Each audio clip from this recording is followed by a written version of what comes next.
નમસ્કાર દર્શક મિત્રો, આપના લોકપ્રિય કાર્યક્રમ મહામંથનમાં આપનું સ્વાગત છે. હું છું સુદાન ગઢવી. અમેરિકાની ચૂંટણીમાં જો બાઇડન અને ટ્રમ્પ વચ્ચેની ટક્કરમાં આખરે બાઇડનની જીત થઈ છે. બીજી બાજુ ટ્રમ્પને હારની હૈયાવરાળ હજુ પણ યથાવત છે. બાઇડને અમેરિકાના રાષ્ટ્રપતિના પદ માટે 64 દિવસ બાદ અમેરિકાની સંસદની બહાર જીત પર મહોર લગાવવા માટે લોકોની ભીડ એકઠી થઈ.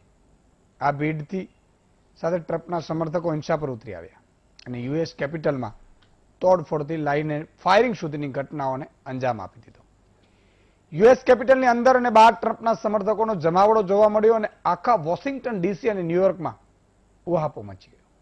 આખરે હવાતિયા મારનારા ટ્રમ્પે પોતાની હાર સ્વીકારી લીધી અને અમેરિકાની જનતાનો આક્રોશ શાંત પડ્યો. પણ સવાલ એ થાય છે કે અમેરિકન સંસદ પર હુમલાથી વિશ્વને શું સંકેત કર્યો? રાજદ્રોહ પર કેમ ઉતરી આવ્યા સમર્થકો? ટ્રમ્પની હાર નક્કી હતી તો હૈયાવરાળ કેમ થઈ?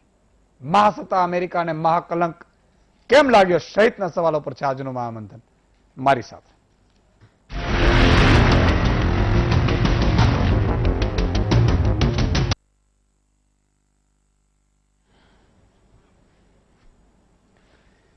તો મિત્રો, વીટીવીની સામે તમે ગોઠવાઈ ગયા છો, મને પૂરો વિશ્વાસ છે. અને આજે જે ચર્ચા કરવી છે એ પેલા એકાદ પોઈન્ટ છે એ હું તમને ખાલી કહી દઉં.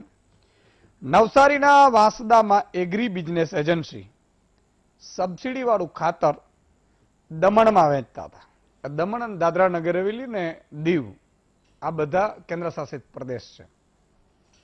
દમણમાં આપણું ખાતર દમણમાં વેચતા હતા અને આ કૃષિ અધિકારીઓના આ લોકોએ બધા શું કીધું એજન્સીને, યાર માફી પત્ર આપી દો, માફી પત્ર બહુ થઈ ગયો, એમ તમારી પાસે તો આમાં થોડો ગુનો નતો થતો. વાહ! એનો અર્થ શું થયું? કે દાળમાં કંઈક કાળું છે કે સમગ્ર દાળ કાળી છે. હું કૃષિ મંત્રીને અપીલ કરીશ કે આમાં કૃષિ અધિકારીઓ જેમણે પણ એમ કહ્યું હોય ને કે માફી માંગવાની વાત કરી હોય, એ કૃષિ અધિકારીને પણ ઘરે બેસાડજો, નહીં તો આપણા ખેડૂતો રડતા રહેશે ખાતર વગર. આદિવાસીઓની વાત કરીએ છીએ આપણે, અને આદિવાસીઓને આજે પણ કેમ ગરીબ છે સાહેબ. ખરેખર તો એવું હોવું જોઈએ કે 5 વર્ષમાં તમને હું આમ કરી દઈશ, ન કરી દઈશ, તમે મને એફઆઈઆર કરો, ફરિયાદ કરો, આવું હોવું જોઈએ. પણ સત્તાધીશો ક્યારે પોતાની સામે અવાજ સહન નથી કરી શકતા, કોઈ પણ સત્તાધીશો. એટલે આ એક વાત હતી. બીજી વાત એ છે કે ખાણ ખનીજ ખાતાના ક્લાર્ક છે અમૃતભાઈ પટેલ, 5.25 લાખ રૂપિયા લઈને નીકળતા હતા. એસીબીએ ટોલ નાકા ઉપર લાંચના રૂપિયા હતા એમ પકડીએ છે. અત્યારે ખબર પડશે કે શેના માટે એ લાંચના રૂપિયા આવ્યા હશે. તમે વિચાર કરો, કોરોના કાળમાં ભેજા બાજો કેવા છે. નકલી કોરોના રિપોર્ટ બનાવી અને વીમો પકવતા હતા. જાદુગરો જ છે ને, બોલો. નકલી કોરોના રિપોર્ટ લાવે, એમ પેલા એમ કે લેબોરેટરી વાળા નકલી આપી દે, પેલો લેબોરેટરી વાળો નકલી આપી દે, પછી કે મને કોરોના થયું, લાવો અમને પૈસા. આ બધા ગેંદબાજો કહેવાય. મિત્રો, એકાદ વાત તમને ખાલી એટલા માટે હવે આ મુદ્દા ઉપર આવીએ કે આજે અમેરિકાની ચર્ચા કેમ કરવી પડી રહી છે. અમેરિકાના નાગરિકોને ખબર પડી ગઈ કે આ ટ્રમ્પ કાકા જેવાને લવાય નહીં, આ અમેરિકાને ખતરામાં મૂકી દે. છેલ્લી ઘડીએ થયું. 206 વર્ષ પહેલા પહેલી વાર ત્યારે 24 ઓગસ્ટ 1814માં બ્રિટિશ સૈનિકોએ હુમલો કર્યો હતો યુએસ કેપિટલમાં. ના 206 વર્ષ પછી આ મહારથીના કારણે અમેરિકાને કલંક લાગ્યું છે, દાગ લાગ્યું છે, કાળો ધબ્બો લાગ્યો છે. આ માણસ પોતાની હાર સ્વીકારવા તૈયાર નતો. વિચાર કરો, આ તો ઠીક છે કે ભગવાન જે આપણે બધાને સમય આવીએ કહેતો નથી કે હાલો ભાઈ આવી જાઓ, નહીં તો આ લોકો તો 500 1000 વર્ષ એમને પડ્યા રહે કે ના ના હું નહીં આવીશ, હું તો નહીં જ આવીશ, એમ યમરાજામાં પડે એવા છે. યાર કોઈ સિસ્ટમ છે કે નહીં આ દુનિયામાં? હવે તમને બીજી વાત કરું કે આપણે સૌથી મોટા લોકતાંત્રિક દેશ છે, અમેરિકા સૌથી જૂની લોકતાંત્રિક દેશ છે. તમને થોડું એ પણ સમજાવું કે જે અમેરિકા પ્રેસિડેન્ટ રહે, વ્હાઇટ હાઉસ એટલે કે સફેદ આખો અદ્ભુત બંગલો છે, દેશી ભાષામાં કહું છું, અને વિશ્વની મહાસત્તા અત્યારે આને માનવામાં આવે છે. અદ્ભુત બંગલો એટલે કે વ્હાઇટ હાઉસ. અને આ જે છે જે કેપિટલ યુએસ કેપિટલ એમાં સંસદ બેસે છે, સરકાર ત્યાંથી ચાલે છે, બરોબર. હવે આ ટ્રમ્પ કાકાએ કે જે પણ તમારે કેવું હોય કહો, એવું કેટલા વખત જૂઠ બોલ્યા હોય તો વાત જ જવા દો. ટ્વિટર ને આ લોકોએ ધમકીઓ આપી આને યુએસ પ્રેસિડેન્ટને. ખરેખર તો અમેરિકનનો નાગરિકો જે સાચા છે એમ કે છે કે અમને ધબ્બો લગાડ્યો માણસે, કલંક લગાડી દીધું. કર્યું શું ખબર છે? આજે એટલે ગઈકાલે અહીંયા આપણે હવે રાત છે તો અહીંયા દિવસ શરૂ થાય, તમને બધાને ખબર છે. એટલે ગઈકાલે અહીંયા જે હાઉસ ઓફ રિપ્રેઝેન્ટેટિવ સંસદના બંને ગૃહો છે અને સેનેટ એ યુએસ કેપિટલમાં બેસે છે. અને બંને અમેરિકન રાષ્ટ્રપતિની ચૂંટણી પૂરી થઈ ગઈ, 64 દિવસ થઈ ગયા. અને એમણે બધાને ઘણી જગ્યાએ કોર્ટમાં ગયા હતા કે ભાઈ હું આ નથી સારું નથી. એમાં કોર્ટે બધાને આની અરજીઓ કાઢી નાખી ટ્રમ્પની કે ભાઈ હવે રહેવા દો એમ. જો બાઇડન જીતે છે અને જો બાઇડનને 306 વોટ મળ્યા. હવે એ ડિક્લેર કરવાના હતા, એમ મિટિંગો મળી કે જો બાઇડનને ડિક્લેર કરી. એમાં આ વ્હાઇટ હાઉસમાં ભાઈ બહાર આવ્યા અને સ્પીચ આપી. કેવી સ્પીચ ખબર છે? વ્હાઇટ હાઉસને બહાર આવીને એવું કીધું એને કે આપણે આ ના સ્વીકારવું જોઈએ. આ ચૂંટણી બરોબર થઈ જ નથી. રાષ્ટ્રપતિ પોતે છે એની અંતર્ગત બધું આ ચૂંટણી પંચની બધી કામગીરી હોય અને એમણે કીધું કે આ બધું ચૂંટણી બરોબર થઈ નથી. અને લોકોને કેવા ઉશ્કેર્યા સમજો સ્પીચમાં. આપણે આ ના સ્વીકારવું જોઈએ. આપણે કેપિટલ હિલ પર કૂચ કરીશું. એટલે હું પણ આવીશ સાથે એમ. I will come with you. બરોબર આવું બોલ્યા. સ્વાભાવિક છે સાહેબ, વિશ્વની માસ હતા, વિકસિત દેશ, ભણેલા ગણેલા. જો હજી પણ હું કહું છું કે અમેરિકામાં ડાગલાઓ બહુ ન ચાલે. અને કેવી વાત આ માણસ બંબા કેવા મારતા હતા ખબર છે? બણગા ફૂંકતા હતા આપણે પાસે. નેશનલિઝમ એમ કે રાષ્ટ્રવાદ આવું બધું એ કહેતા હતા. એ જ માણસ રિપબ્લિકના પોતાની પાર્ટીના ઝંડા લઈ અને એના સમર્થકોએ તોડફોડ કરી સંસદમાં. સાહેબ એટલું નહીં, પોતે રાષ્ટ્રપતિ કરાવે છે, સંસદમાં તોડફોડ કરી. સંસદની સ્પીકરની ચેર ઉપર આમ બેઠા એના સમર્થક અને કે ટ્રમ્પ વોન એમ કે ટ્રમ્પને જાહેર કરી દીધું એમ પોતે બેસીને. લોકશાહીની કેવી મજાક ઉડાવી. તમે વિચાર કરો, અમેરિકામાં કલક લાગ્યું. ઓબામા અને બિલ ક્લિન્ટન બધાએ કીધું કે ભાઈ તે તો આબરૂ કાઢી. આપણી દેશી ભાષામાં કહીએ ને કે આબરૂ કાઢી. હજી એનાથી આગળ વધુ, જ્યાં સુધી રાષ્ટ્રપતિ હતા ત્યાં સુધી દેશ પ્રેમ ના નાટક કરતા રહ્યા કે અમેરિકા લોકતાંત્રિક દેશ છે, લોકતાંત્રિકમાં આમ થવું જોઈએ ને આમાં આમ થવું જોઈએ ને લોકોએ અમેરિકાને બચાવવું હોય તો હું જ બચાવી શકીશ, બાકી કોઈ બચાવી જ નહીં શકે અમેરિકાને. હા હા હા, એલિયન તરીને આવ્યા તો સાહેબ. ટ્વિટરે એને ઇન્સ્ટાગ્રામ ફેસબુકે ચેતવણી આપી કે ભાઈ હવે રહેવા દેજો, નહીં તો તમે બધી ડિલીટ કરો ટ્વીટ ઉશ્કેરણી ઝડપ, નહીં તો અમે તમારા એકાઉન્ટ બ્લોક કરી નાખીશું. અમેરિકાના રાષ્ટ્રપતિને કોઈ ધમકી આપે, આને એ કરાવડાવી. એટલે આબરૂના બધા ધજાગરા થયા. તમે વિચાર કરો, આમાં રશિયા કેવું રાજી થતું, એના દુશ્મન દેશો કેવા રાજી થાય. આવા નાટકબાજો બેસી જાય રાષ્ટ્રપતિ પદ ઉપર. આ તો અમેરિકનો હોશિયાર સાહેબ, એક જ ટર્મમાં એને કાઢી મૂક્યો બહાર. બાકી બીજો ટર્મ કદાચ હોય. અત્યારે એક ટર્મમાં જો જીતી નહીં એમ કેતો ના ના ના હું નીકળું જ નહીં, હું તો હટીશ જ નહીં. આ તો આપણે ત્યાં નહીં હોય, બાકી આમ ચેરને આમ પકડી લે, ખબર છે, આમ ઉઠાવે તો. એમ જો બેસી ગયા હોય, કદાચ બીજી ટર્મ ભૂલથી વહી જાય તો આ તો દેશ વેચી નાખે ને અડધો. મોટો વેપારી હો પાછા. હા, એની ટ્રમ્પની બધી મોટી મોટી. અમેરિકન લોકો પણ હોશિયાર, એને ખબર પડી ગઈ કે આ વ્યક્તિને 4 વર્ષ આપણે ભૂલ કરી, હવે આને ન અપાય. પણ આમાં સંદેશો શું આપ્યો સાહેબ? ગ્લોબલ સુપર પાવર કહેવાય અમેરિકા. એની આબરૂના ધજાગરા વિશ્વમાં થયા. આપણે નરેન્દ્રભાઈ મોદીએ ટ્વીટ કરીને કીધું કે આવી રીતે લોકશાહીની મજાક ઉડાડે. વાતે સાચી જ, બધાય મજાક લે પછી તો. બાકી ખરેખર નાના નાના દેશોની કોઈ અમેરિકાની સામે પણ પેલો ઊંચા અવાજે વાત ન કરી શકે બીજા નાના દેશો. આપણે તો ઠીક છે કે આપણે તો હરોળમાં આવીએ છીએ.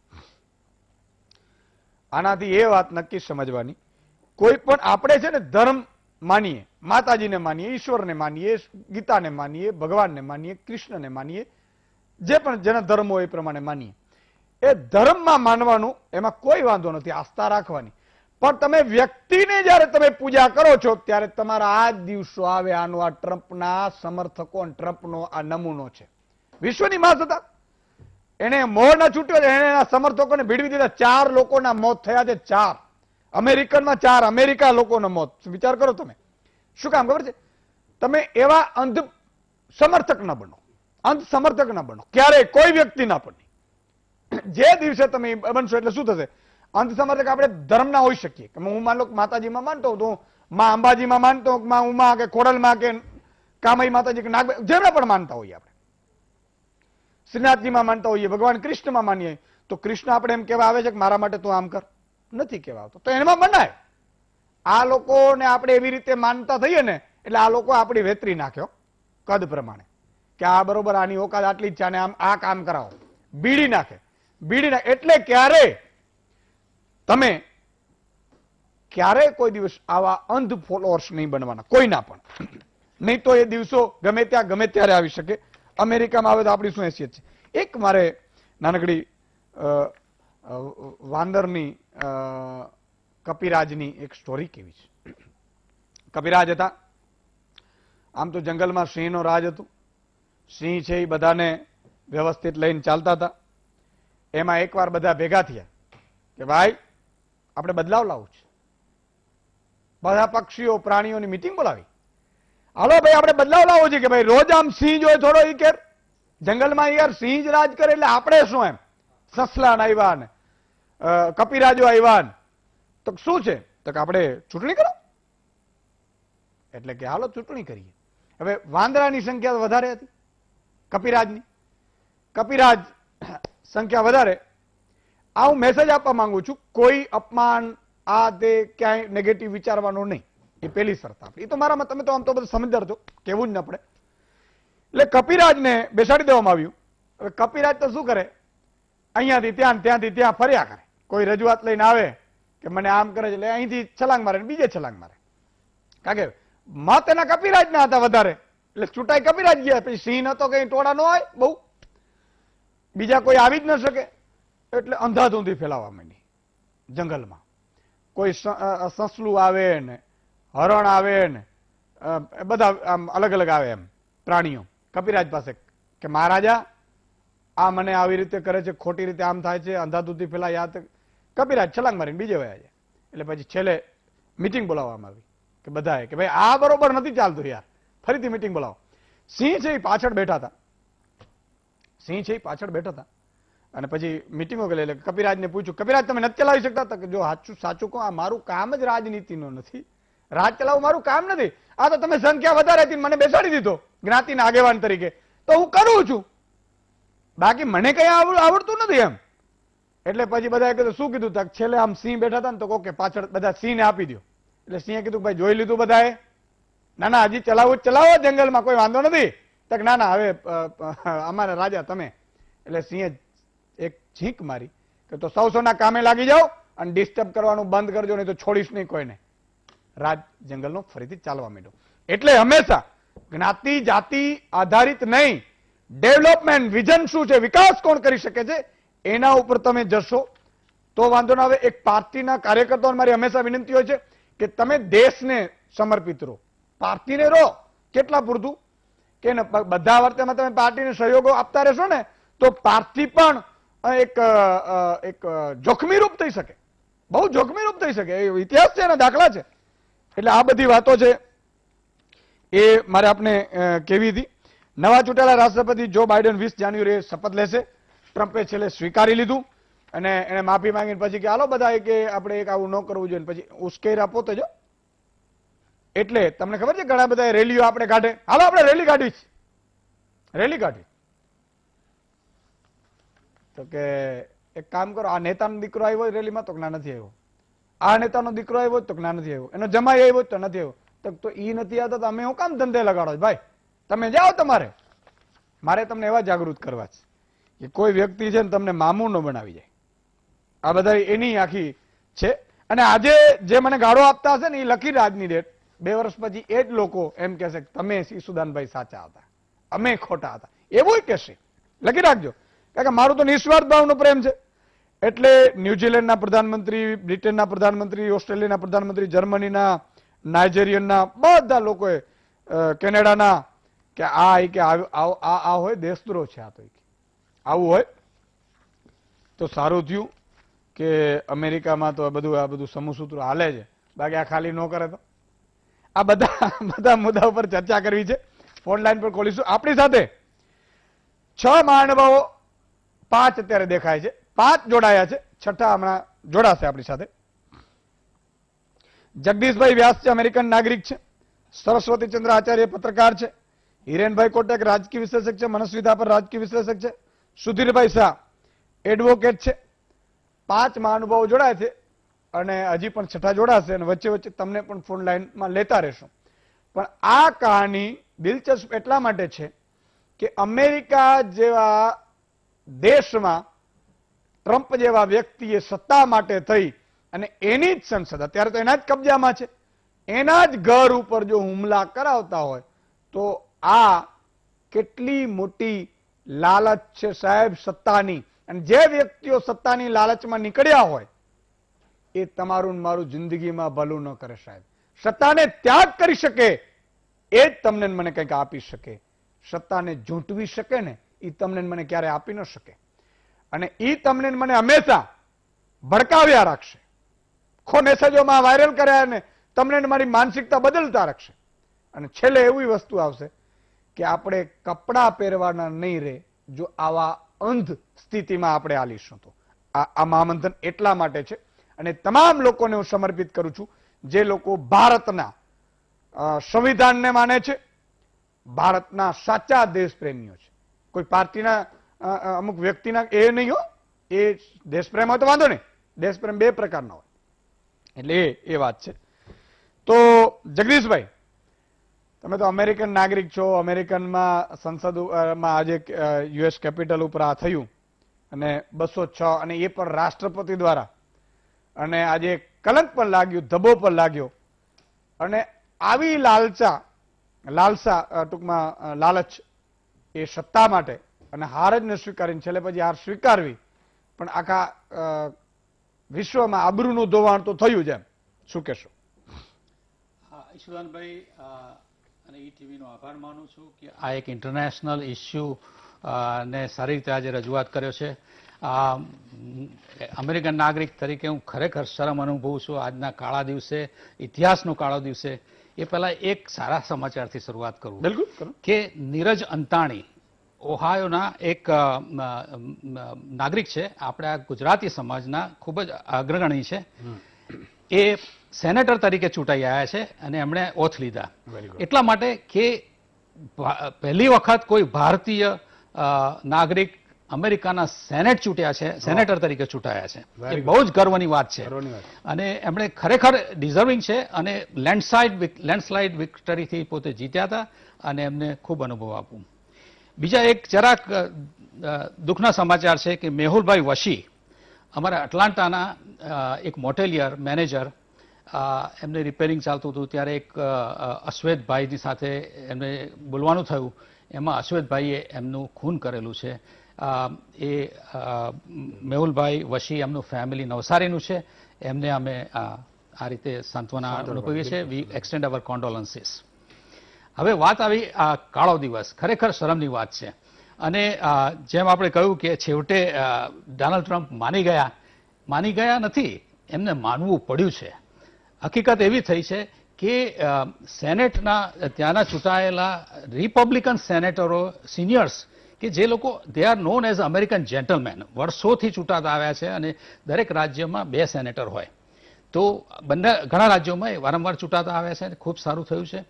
હવે એ સેનેટરોએ જ્યારે વાઇસ પ્રેસિડેન્ટ માઇક પેન્સને દબાણ કર્યું કે તમે 25th એમેન્ડમેન્ટ મૂકો, એનો અર્થ એ કે પ્રેસિડેન્ટને અત્યારે ઉતારી મૂકો, એને ઇમ્પ્રિંચ કરો અને અત્યારથી 20 તારીખ સુધી વાઇસ પ્રેસિડેન્ટ એનું કાર્યકારી સંભાળે.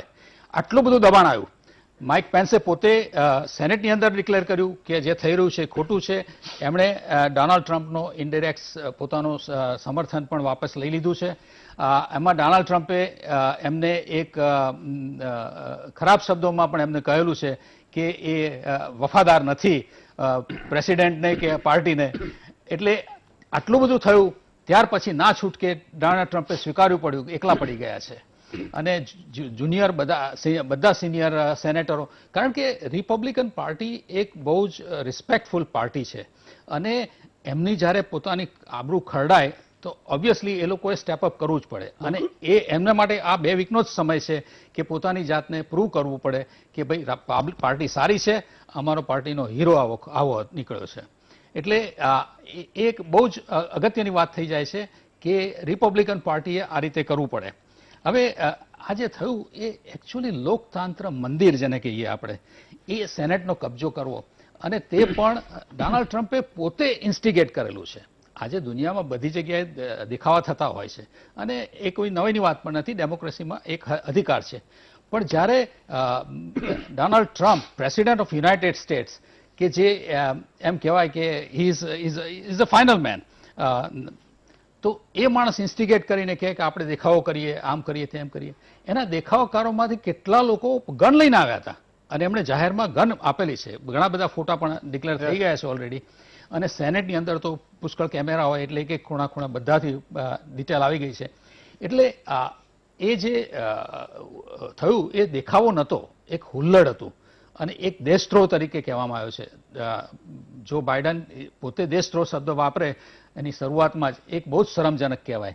એટલે આ એક બહુ જ કાળો દિવસ કહેવાય. બિલકુલ. અને એને લીધે અમેરિકાની જે ઇમેજ આખી છે દુનિયામાં ખરડાઈ છે. એક અમેરિકન જેન્ટલમેન તરીકે કહેવામાં આવતું કે ત્યાંની ટેકનોલોજી, ત્યાંનું લો એન્ડ ઓર્ડર, ત્યાંની ડિસિપ્લિન્સ, ત્યાંના બધું જ ખૂબ વખણાય. એ આજે ખરડાઈ ગયું છે અને આઈ હોપ, આઈ પ્રે કે બહુ થોડા સમયમાં ફરી પાછી ઇમેજ એન્હાન્સ કરે અને પોતાની ઇમેજ મેળવી લે. બિલકુલ મિત્રો, હું એટલા માટે આ મહામંથન આપણે કરીએ છીએ કે મારે તમને એક એક વાત ઉપરથી જગાડવા છે. તે રીતે આમ ઠોકીને જગાડવા છે. મને ખબર છે એટલી જલ્દી તમે જાગશો નહીં એટલો મને વિશ્વાસ છે. પણ આ માણસ એવું કહેતો હતો, ટ્રમ્પ અધિકારીને ધમકી આપી. જો તમે કેટલા હથકંડા એને અપનાવ્યા સત્તા માટે થઈને. હું એ જ કહું છું, સત્તા માટે કોઈ પણ પાર્ટી, કોઈ પણ વ્યક્તિ, કોઈ પણ જગ્યાનો હોય એ સત્તા માટે હથકંડાને અપનાવે ત્યારે સમજી લેવાનું કાં એને જેલમાં જવાનો ડર છે અને કાં એને કંઈક લૂંટી લેવાનો છે. આ 2 વસ્તુ હોઈ શકે. હવે એને શું કર્યું, અધિકારીને ધમકી આપી. ઓડિયો ક્લિપ છે કે ભાઈ મત ફેરવી નાખ. એ ન થયું. એને બધા મીડિયાને કહી દીધું. એની સ્પીચ ચાલુ કરી, બોલો કે હું જીતી ગયો છું, ખૂબ ખૂબ આભાર અમેરિકનો. આ તો અમેરિકન મીડિયાને સેલ્યુટ કરવી પડે, કોઈના બાપથી દબાય નહીં. એને આ બધા એની સ્પીચ કાપી નાખી બધાએ. નથી આ જૂઠા પ્રેસિડેન્ટ છે. આપણે શરમ આવે છે આ જૂઠા વ્યક્તિ ઉપર. બંધ કરી દીધું સાહેબ પ્રસારણ. પછી ટ્વિટર ઉપર કર્યું. ટ્વિટરે કીધું કે ભાઈ આને ડિલીટ કર, નહીં તો બ્લોક કરી દેશું. આવી આબરૂ અમેરિકા જેવી સમાજ હતા, એ સ્વીકારવું પડે સાહેબ. બહુ વિકસિત દેશ છે. એને કેવા નમૂનાઓ મળ્યા. અને આ વ્યક્તિ જો બીજા 4 વર્ષ રહી જાત તો શું સ્થિતિ થાત? પછી તો નીકળત જ નહીં ને. અથવા તો હથકંડા. હિટલરે આવું જ કર્યું હતું. નાઝીઓને એવું કીધું કે ભાઈ જર્મની છે, હું છું તો, અને આ બધા જ વિરોધીઓ મારી વિરુદ્ધ છે. મને હિટલરને અને હું રહીશ તો જર્મનીનું સારું થશે સાહેબ. બીજા વિશ્વયુદ્ધમાં આ હિટલરે બધાને ધકેલી દીધા અને છેલ્લે પોતાએ આત્મહત્યા કરવી પડી. આ નાઝીઓ પેદા થતા જાય છે. તમે કટ્ટર બનો ને, કટ્ટર એટલે માનવાનું કે તમારું પતન છે, તમારી ભાવિ પેઢીનું પતન છે. એ વ્યક્તિનું પતન થશે જ, પણ ભાવિ પેઢીનું પણ પતન નક્કી છે માનીને ચાલવાનું. મનસ્વીજી, આ આખી ઘટનામાં શું આમ બોધપાઠ, ક્યાં સીકે પટેલ શ્રી આપણી સાથે જોડાઈ ચુક્યા છે, વિશ્વ ગુજરાતી સમાજના અધ્યક્ષ છે, 6ठा મહાનુભાવ. મનસ્વીજી. ईशुदान भाई, ये systematic failure of the constitution हम बोल सकते हैं. संविधान का सिस्टमैटिक तरीके से किस तरीके से गिराना है वो यूएस ने बताया है. और एक आदमी की जिद देश से उसके देश से कैसे बड़ी हो सकती है, और एक आदमी अपनी जिद के चक्कर में अपने देश को कितना खराब करने की कोशिश कर सकता है, वो दिखाई दिया है. देखिए, प्रेसिडेंट आते हैं, प्राइम मिनिस्टर्स आते हैं, जाते हैं, पर जो चीज सबसे ज्यादा रहती है वो देश रहता है। और देश को रखने की जो नींव होती है वो किसी भी देश का संविधान होता है, एक डेमोक्रेटिक सेटअप में, एक लोकतांत्रिक सेटअप में। और अमेरिका एक चीज पे बहुत ज्यादा गर्व करती थी हमेशा कि हमारा लोकतंत्र जो है, हमारी डेमोक्रेसी जो हमारे देश की है, वो दुनिया की सबसे पुरानी डेमोक्रेसी है। हम बहुत ही इवॉल्व्ड डेमोक्रेसी। आज हमको जो दिखाई दिया वो मोबोक्रेसी था, वो ऑटोक्रेटिक तरीका था डोनाल्ड ट्रंप का, जो जाते समय एक प्रेसिडेंट का रोल क्या होता है, एक अच्छे लीडर का ईशुदान यहाँ पे, ईशुदान भाई एक चीज हमको समझ आती है कि एक अच्छे लीडर की जिम्मेदारी क्या होती है कि वो अपने आने वाला जो लीडर होता है उसको एक तरीके से एक ब्लैंकेट कवर देने की कोशिश करता है कि आपको कोई भी तकलीफ ना हो, आपको एक कंफर्टेबल एनवायरनमेंट दिया जाए, आपको एक जो नए के लिए एंट्री और पुराने का एग्जिट जो होता है एक स्मूथ प्रोसेस होना चाहिए था। और ऐसा ही होता है हर डेमोक्रेटिक देश में, ऐसा ही अच्छी तरीके से हुआ जाता है। और एक जो लोकतंत्र होता है, एक सेलिब्रेशन का मोड होता है जहां पे लोग अपने नेता को चुनते हैं। और डोनाल्ड ट्रंप को छोड़ने की इच्छा ना होना, ये सबसे पहले इस इलेक्शन को अगर हम ट्रेस करें, ईशुदान भाई आपके यहां पे भी डिबेट की थी हम लोगों ने कि अगर इस इलेक्शन को हम ट्रेस करें तो यहां पे बहुत सारी एक व्यक्ति की महत्वाकांक्षाएं कितनी ज्यादा ऊपर है, अपने देश को कितना ज्यादा पीछे रखा हुआ है, ये सारी हमको समझ आती थी। जैसे इलेक्शन हो रहा है उसी समय इलेक्शन के प्रोसेस को क्वेश्चन करना, क्वेश्चन के साथ खुद को पहली बार हमने देखा कि दोनों लोग, जो यूएस में तो दो लोग खड़े होते हैं इलेक्शन में, प्रेसिडेंशियल फॉर्म ऑफ इलेक्शन, दोनों लोगों ने बोल दिया हम विनर है। ऐसा कभी ना हुआ, भूतो ना भविष्य थी। दोनों ने बोल दिया हम विनर है, दोनों ने अपने अपने ट्विटर पे बोल दिया कि हम विनर है, दोनों ने अपनी अपनी मीडिया ब्रीफिंग में बोल दिया हम विनर है। ये तो जो आपने मुझसे पहले बोला कि सल्यूट है वहां की मीडिया को, वहां के सोशल मीडिया को, वहां के लोगों को, वहां की पॉलिटिकल पार्टीज को, वहां के पार्लियामेंट को सल्यूट है, सेनेट को सल्यूट है कि जिस तरीके से उन्होंने बोला कि नहीं ये हार चुका है और हमको हार कबूल करनी पड़ेगी। जो हार इतने महीनों बाद उन्होंने आज कबूल की है, जो कल की है। तो ये चीज क्या बताती है कि ये देश को समझने की जरूरत है। यूएस का जो एग्जाम्पल है, देखिए आप इतना इवॉल्व्ड डेमोक्रेसी होने के बाद भी ये इतनी बड़ी भूल, छोटा शब्द है। मुझे इसके लिए अब हिंदी में बड़ा बढ़िया शब्द नहीं मिल रहा। भूल नहीं है, ये गुनाही है, ये गुनाही है, ये क्राइम से भी बढ़ के है। देखिए ये असॉल्ट जो है, ये असॉल्ट उनके कॉन्स्टिट्यूशन पे है, असॉल्ट उनके जो ये वाइब्रेंट जो यूएसए दिखता था, यूएसए एग्जाम्पल की तरह हम बोलते थे। यूएसए की इकोनॉमी से वर्ल्ड ओवर इकोनॉमी को हम मैच करने की कोशिश करते हैं। दुनिया की करेंसी यूएस डॉलर के हिसाब से आप कंपेयर करते हैं। दुनिया में हर चीज जो है यूएस के हिसाब से कंपेयर किया जाता है। अगर आज ईशुदान भाई हम बोलते हैं कि सिलिकॉन वैली करना है तो इंडिया में सिलिकॉन वैली हो, हम ऐसी बात करते हैं। अगर आज हम लोग पार्लियामेंट अगर किसी का भी बनता है, सेनेट भी किसी का बनता है, तो वो यूएस को देख के कॉपी करने की अपने हिसाब से कोशिश करता है। कोई भी संविधान बनाने की कोशिश करता है तो यूएस को पहले पढ़ता है और उसके बाद अपने देश में डालता है। तो ये सारी चीजों पे आज कहीं ना कहीं यूएसए पे असर हो गया। और यूएसए जो जिस तरीके से वाइब्रेंट इकोनॉमी है, कोई भी चीज कभी थ्राइव करती है ईशुदान भाई जब उसका जो पॉलिटिकल फैब्रिक है वो एकदम स्ट्रांग होता है। उनकी जो लीडरशिप है देश की वो बहुत स्ट्रांग होती है, जहां पे एक ब्लॉसमिंग करने का अपॉर्चुनिटी हो, जहां पे आगे बढ़ने की उम्मीद हो, वो वाले देश आगे बढ़ते हैं। पर यहां पे हमने जो देखा ईशुदान भाई, ये कहीं ना कहीं ये ब्लैक स्पॉट जो है ये लर्निंग स्पॉट है।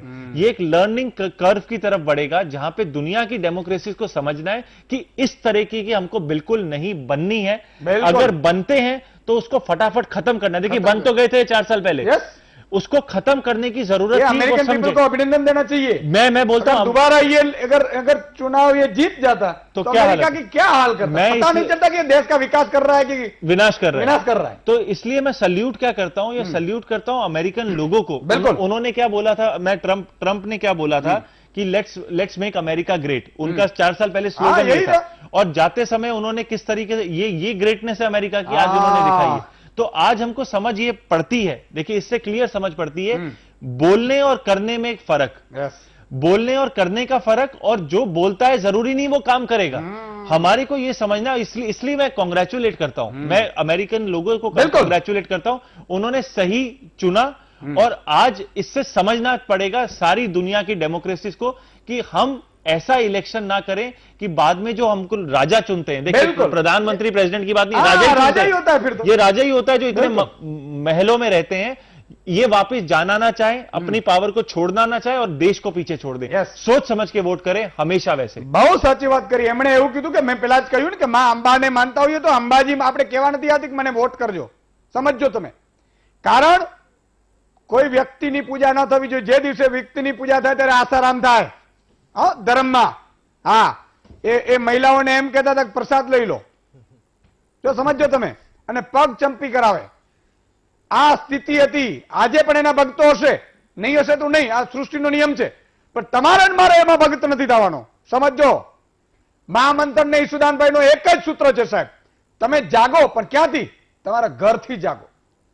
કોઈ પણ તમને એમ કે હું આમ કરી નાખીશ, ભાઈ ઉભો રહે, મને 2 દિવસ વિચારવા દે. અંધભક્તિ નહીં. અંધભક્તિ ઈશ્વરની કરો તમે. ઈશ્વર તમે એમ ખોટું કરવા નહીં આવે. એટલે ધર્મગુરુઓ હોય, બાબાઓ હોય, બાબા રામદેવને આપણે સાંભળ્યું છે ને કે 30 રૂપિયા में पेट्रोल चाहिए कि नहीं? કાકા 80 કે 90 પહોંચી ગયો. બોલો ને હવે. આપા આવતા હતા 30 ને. અમને ટૂંકમાં એ મિસગાઈડ કરે છે. તમને ને મને છેતરે છે આ લોકો. મામું રમાડે છે ગુજરાતીની શુદ્ધ ભાષામાં કહીએ તો. અને આ દેશના લોકોએ જવાબ આપવું જોઈએ આવા મામું બનાવનારા લોકોને. બાબા રામદેવ આવે તો કહેવાનું કે યોગ શીખવા, રાજનીતિમાં અમને આવડે છે કેમ કરવી છે. આ હું આપને વાત નહીં કરું છું. કારણ કે તમે ભારતનું ભવિષ્ય નક્કી કરી શકતો. અમેરિકાથી મહાસત્તા આપણે બની શકીએ એમ છીએ. આજે આપણો યુવાધન અમેરિકા જાય છે ને, શું કામ ખબર છે? ફેસિલિટીઓ માટે. તો આપણે એ ફેસિલિટીઓ અહીંયા પેદા કરી શકીએ. એટલું સમૃદ્ધ દેશ છે. પણ ખોટા લોકોના હાથમાં હોય અથવા તો બુચસિયા હોય, કોઈ 5 ઉદ્યોગપતિઓ કે 5 નેતાઓ દેશનો વિકાસ ન કરી શકે. એ દેશનો વિકાસ આમ નાગરિક કરી શકે. એની સેફટી જરૂરી છે. એને વિશ્વાસ આવવો જોઈએ કે મને કોઈ ક્રાઇમ નહીં કરી શકે, કોઈ ગુંડો ડરાવી નહીં શકે. આ બધી વસ્તુ છે. સીકે પટેલ, અધ્યક્ષ વિશ્વ ગુજરાતી સમાજ અમેરિકામાં. આપણે બહુ બધા સીકેજી, જે રીતે આજે ટ્રમ્પે આપણે આમ ગુજરાતીમાં કહેતા હોય તમને બધાને દેખાડી દીધું આપણે એમ કે ગ્રેટ અમેરિકા કરતો કરતો કાળા ધાબા લગાડીને ગયા. જોકે આવા લોકોની મહત્વાકાંક્ષાઓ ડૂબાડે જ હંમેશા. કોઈ પણ નેતાની હાર સ્વીકારવાની અથવા તો લોકશાહીમાં માને નહીં તો આવું થાય. શું કહેશો? ખરેખર ક્યાં અમેરિકનોની મિસ્ટેક રહી ગઈ હશે?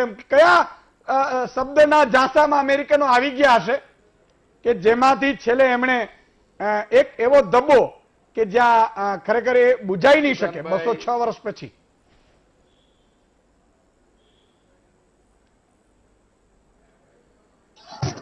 ઈશુદાનભાઈ, હું અમેરિકામાં ઘણા વર્ષો રહ્યો છું. ઘણા બધા ઇલેક્શનો જોયા. પણ આ જે ઇલેક્શન એક અમેરિકાના ઇતિહાસની અંદર એક બ્લેક ડે, ખરેખર જે અમેરિકા પાસેથી બીજા વિશ્વના બધા દેશો જે કંઈ શીખ લેતા હતા કે એની ડેમોક્રેસીના જે વખાણો થતા હતા, એને આજે ટ્રમ્પને અને એના એડમિનિસ્ટ્રેશને ખરેખર એવો જબરજસ્ત ધક્કો મારી દીધો છે કે લોકો વિચારમાં પડી ગયા. અને જે પદ્ધતિ એને અપનાવી આખા ઇલેક્શન દરમિયાન, જે પબ્લિકનો જે વોઇસ હોય, ઇલેક્શનનું જે વોટિંગ હોય, એને સમર્થન નહીં આપવું અને એની લડત કર્યા રાખવી. ચલો માની લઈએ કે એને લડવાનો પણ રાઈટ છે અને એ પણ માનો કે એને પણ જ્યારે દરેક જગ્યાએથી એને જવાબ મળે છે, કોર્ટમાંથી પણ જવાબ મળે કે ભાઈ હવે આ ફાઇનલ છે, અને છતાં પણ એમના લોકોને ઉશ્કેરીને આ રીતે રાયોટિંગ કરાવવા અને લોકો વચ્ચે જે પ્રેમ ભાવ છે એને તોડવા, એને ખરેખર આજે ખૂબ ખૂબ દુઃખજનક દિવસ કહેવાય સૌના માટે, વિશ્વ માટે આ ખરાબ દિવસ છે. કારણ કે જે ડેમોક્રેસીના વખાણ થતા હોય તેઓ આવું બને. અને જે ભાવથી આજે તમે હમણાં જ કહ્યું કે ભારતમાંથી પણ લોકો અમેરિકા જતા હોય, ત્યાં જાય અને ઓપોર્ચ્યુનિટી માટે જતા હોય ને સક્સેસફુલ થતા હોય. અને આપણા દેશમાં પણ એવી રીતે તમે જે વાત કરી તે ઘણી જ બધી ઓપોર્ચ્યુનિટી છે આપણા દેશ પાસે. અને સ્પેશિયલી ગુજરાતની અંદર તો સાહેબ આપણો દરિયા કિનારો જુઓ, ટુરિઝમના જે ડેવલપમેન્ટના જે પોટેન્શિયલો છે સાહેબ, ગુજરાત જાપાન બની જાય એટલી ગુજરાતની અંદર તકો છે. ગુજરાતનું જીડીપી પણ ઘણું બધું અત્યારે આપણે કલ્પના બહાર વધારી શકાય એ પરિસ્થિતિ છે. પણ આજનો જે દિવસની આપણે જો પરિસ્થિતિ જે જોઈએ અને જે રીતે અમેરિકાની અંદર આખું વાતાવરણ જે દોરાઈ ગયું, આવી કોઈ કલ્પના ન કરી હોય. હા, જો બાઇડનને શપથવિધિ એની જાન્યુઆરી વિશે થવાની હોય, એના માટે કોંગ્રેસની અંદર વોટિંગ થતું હોય કે ભાઈ, અને એવા સમયનો દુરુપયોગ કરીને અને પોતાના માણસોને ખોટી રીતે ઉશ્કેરીને બધા લો મેકર્સને, પણ એકચ્યુઅલી એક આનંદની વાત આમાં એ છે કે અલ્ટિમેટલી અમેરિકાના સેનેટર્સ અને કોંગ્રેસમેન લો મેકર્સે એક ઉદાહરણ તો બહાર આપ્યું કે આવા ખરાબ તત્વો એનું ખરાબ કામ કરવા જાય, પણ છતાં ઇવન રિપબ્લિકન પાર્ટીના લોકો પણ જ્યારે આ વસ્તુને સમજે અને કોંગ્રેસ એક અવાજે એમ કહે કે નહીં હવે આ ઇનફ ઇઝ ઇનફ, હવે પૂરું થઈ આ વાત અને હવે આ નાટક નહીં ચાલે, એટલે એ એક સારા ન્યૂઝ છે. પણ ખરેખર અમેરિકાના ઇતિહાસની અંદર અને આજના એના ઇતિહાસમાં આ કાળા દિવસ તરીકે લખાશે. ડેમોક્રેસીનો સત્યાનાશ થયો ગણાય લાગે આપણને કે આ રીતે, અને એક પ્રેસિડન્ટ જેને આટલા વર્ષો સુધી કામ કર્યું એ વ્યક્તિ પોતાની એને છોડી ન શકે, એટલે એક ખૂબ દુઃખદ વાત છે. અને આજે વિશ્વની અંદર દરેક જગ્યાએ લોકોને એક દુઃખદ વાતનો એક ધક્કો તો પહોંચ્યો જ છે. બિલકુલ. અને અમેરિકામાં તો લોકો આપણા બહુ એટલે ગુજરાતીઓ બિચારા હોય, બાકી તો કોણ આપણું આ અત્યારે એમ જુએ, અંગ્રેજીમાં તો સમજે નહીં. પણ તિરંગા સાથે જે વ્યક્તિ દેખાયા છે એમાં ઈશુદાનભાઈ કે આ પેનલના લોકો કે ભારતીય કોઈ પણ સહમત નથી. આપણે આવા કોઈ જૂઠા વ્યક્તિઓને કોઈ પહોંચી ગયું હશે આમાં હું છે, જો ઘરમાં હોય તો એમાં ક્યાંક નમૂનો તો નીકળે ગામમાં. એટલે આ તિરંગા સાથે એક ભાઈ એટલે દેખાયા હતા આપણા તિરંગા સાથે ટ્રમ્પના સમર્થકમાં. પણ ભલે આપણે ભારત સરકાર ન કહ્યું હોય પણ આપણે કહી દઈએ કે આમાંથી અમે ભારતીય લોકો કોઈ સમર્થન આવા હિંસાને કરતા નથી.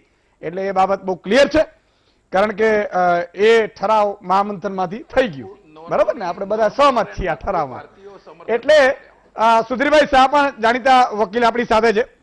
સુધીરભાઈ, જે રીતે મુંબઈથી જોડાયા છે, સુધીરભાઈ, આ અમેરિકામાં એવું લાગતું હતું કે ટ્રમ્પ છે એ આમ કરી દેશે, અને ટ્રમ્પ બધાને એવું કહેતા હતા કે ભાઈ અમેરિકાને હું ગ્રેટ બનાવી દઈશ, અને બહુ બધી લાલચો આપેલી ભાષણોમાં, અને એને કોઈ જગ્યા એવી ન મૂકી કે પ્રચાર. આપણે અહીંયા આવ્યા હતા મોટેરામાં, મહેમાન થયા હતા, અને આપણે તો ડેમોક્રેસી છીએ એટલે કંઈક ને કંઈક આપણે પણ ફાયદા અને ગેરફાયદા બધા જોવાના હોય, એટલે નમસ્તે ટ્રમ્પ પણ આવ્યા હતા.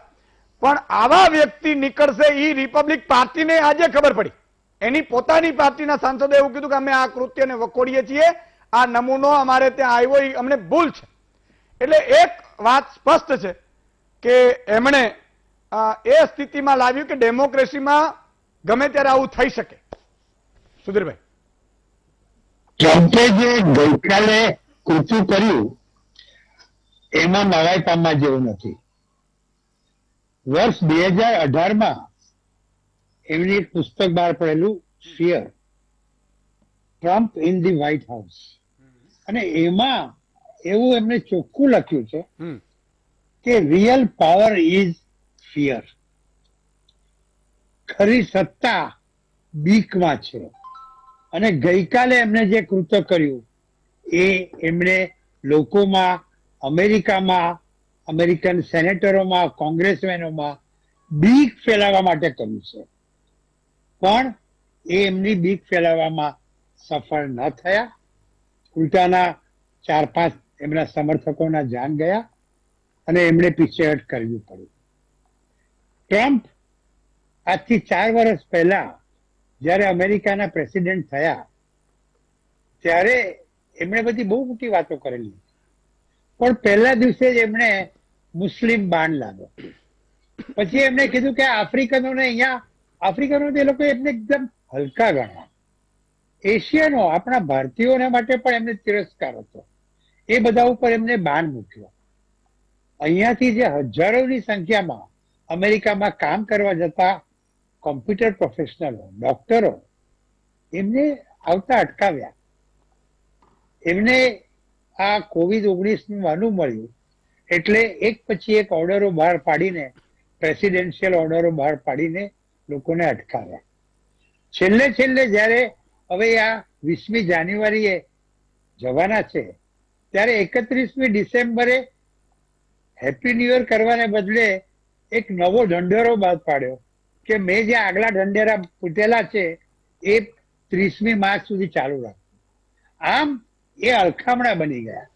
અને પછી આ જે ગઈકાલે કૃત્ય કર્યું એનાથી તો વધુ અળખામણા બની ગયા. પણ આ કૃત્ય ટ્રમ્પે જે કર્યું છે એની ઇફેક્ટ, એનું પરિણામ એ આવશે કે જે નવા ચૂંટાયેલા પ્રેસિડેન્ટ છે જો બાઇડેને, એમણે અમેરિકાને જે ધબ્બો લાગેલો છે, અમેરિકાની જે આબરૂ ટ્રમ્પે લીધેલી છે એ સુધારવા તન તોડ મહેનત કરવી પડશે. એમણે દેખાડી આપવું પડશે કે વિશ્વના લોકો જે અમેરિકન સ્વપ્ન સેવે છે એ અમેરિકન સ્વપ્ન ખરેખર સેવવા જેવું છે. ટ્રમ્પ જેવા 2-4 વર્ષ માટે કોઈ પ્રેસિડેન્ટ આવી જાય એના કારણે અમેરિકા એના ખુલ્લા દ્વાર બંધ નથી કરી દેતો. અમેરિકામાં હજુ પણ ડેમોક્રેસી છે અને એ ટ્રમ્પના આ બધા ઉધામાં છતાં પણ પુરવાર થયેલી છે. આખરે એમણે પીછેહટ કરવી જ પડી. હું તમને કહું, આ જે વ્હાઇટ હાઉસ અને કેપિટોલ હિલ એ એટલી સુંદર જગ્યા છે. તમે વોશિંગ્ટન ડીસી સ્ટેશનમાંથી બહાર નીકળો એટલે બરાબર સામે જ કોલંબસનું પૂતળું આવે અને થોડે આગળ જાઓ એટલે આ કેપિટોલ હિલ આવે અને એટલી સુંદર જગ્યા છે.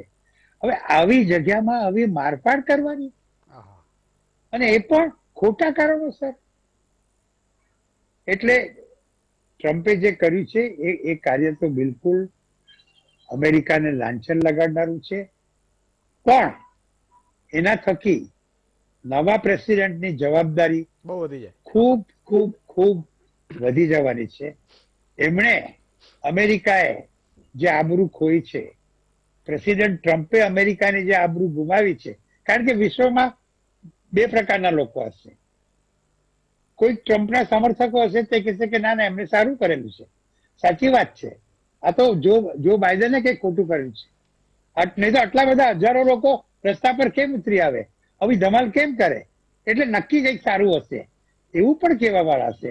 એટલે એમને ખોટા પાડવા માટે, ટ્રમ્પ ખોટા હતા એ પુરવાર કરવા માટે પણ નવા પ્રેસિડેન્ટે ખૂબ જ સારું કાર્ય કર્યું પડશે.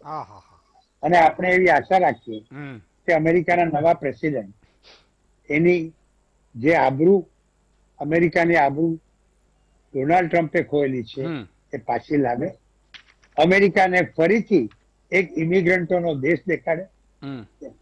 જે વિશ્વના લોકો અમેરિકાના સ્વપ્ન સીવે છે એ એમને કહે કે ખરેખર અમેરિકા એક એવો દેશ છે કે જેના સ્વપ્ન તમારે જોવા જોઈએ. તમે અહીંયા આવો, બિલકુલ અમે તમારા દ્વાર ખુલ્લા રાખીએ છીએ. બહુ સાચી વાત કરી સુધીરભાઈ, પણ 2 અદભુત વાત સુધીરભાઈ માં કરી. એક તો એમણે પુસ્તકની વાત કરી જે ખરેખર આપણે બધામાં નહીં, ખરી છતાં બીકમાં છે. એટલે આ ભાઈ છે એ અમેરિકાને જો 2-4 વખત હજી 4 વર્ષ આવી જાત ને તો 2 ટર્મ જ અહીંયા આવી શકે પ્રેસિડેન્ટ. આ ભાઈ ઇમરજન્સી લાદી ન દે એની કોઈ ગેરંટી નથી હો, અથવા તો કાનૂનમાં ફેરફાર કરે ને, કારણ કે ખરી છતાં બીકમાં છે. જોજો, આ એક ડેન્જરસ થાત. બીજી વાત એમણે જે કીધી કે હજી ટ્રમ્પના સમર્થકો, સુધીરભાઈની વાત ઉપર ગૌર કરજો મિત્રો, એ પણ સાબિત કરવામાં આવશે કે જો બાઇડન ખોટા છે, એમ પોતે ખોટા છે એવું નહીં. એટલે હું વારંવાર મિત્રો કહું છું કે સત્યને પારખતા શીખો તમે. હા, તમે સત્યની વોટ્સઅપ યુનિવર્સિટી હોય, સત્ય નથી હોતી. એટલે અહીંયા આપણે પણ ઘણા લોકો અંદરો અંદર ઝઘડી પડે, પતિ પત્ની ઝઘડી પડે, બોલો એક પક્ષ આમાં હોય એક પક્ષ આમાં હોય. અરે એને મત પૂરતું રાખો, ઘરમાં રાજકારણ ન આવવા દેવાય. દીકરાઓને સારું શિક્ષણ આપો, સંવાદ આપો. બાકી આ રાજકારણમાં છે ને ભાઈ ભાઈનું કરી નાખે એવા દિવસો મેં જોયા છે, સમજો. એટલે ખોટાને ખોટું કહેવાની કોઈ પણ પાર્ટી ન હોય. આપણે પાર્ટીના ખોટું છે તો ભાઈ હું સમર્થન નથી કરતો, કારણ કે મને કુદરત જુએ છે. આટલું તમે શીખજો આ લેસન ઉપરથી. તમે ખોટાને સાચું ઠેરવવા માટે સાહેબ જેટલી તમે મહેનત કરશો, જેટલા મિસગાઈડ થશે ને, અને એ પછી જે લોકો ભોગવશે એના પાપના ભાગીદાર તમે ચોક્કસ થવાના છો, લખીને રાખજો. તમે ધર્મ પાપમાં આપણે ભૂલ્યા ને એટલે આ પરિસ્થિતિ થઈ. શરૂઆતમાં એક સરપંચ બનતો ને તો એ પંચનું ખાતો નતો. શું કામ ખબર છે? એને ખબર હતી કે મારી પ્રજા, મારા સંતાન બગડશે, મને વૃદ્ધાશ્રમમાં મૂકશે, મને આમ કરશે. એને ડર હતો. કેનો હતો? પાપ નામની એક વસ્તુ નહોતો, શ્રદ્ધાનો હતો. આપણે શું કર્યું? પાપ ધર્મને ભૂલી દીધું. એ તો વિજ્ઞાન છે. આ પશ્ચિમી સંસ્કૃતિ આવી એમાં કે આ તો વિજ્ઞાન છે. નહીં, આપણા શાસ્ત્રો કહે છે કે પાપ અને ધર્મ નામની કોઈક ચીજ છે.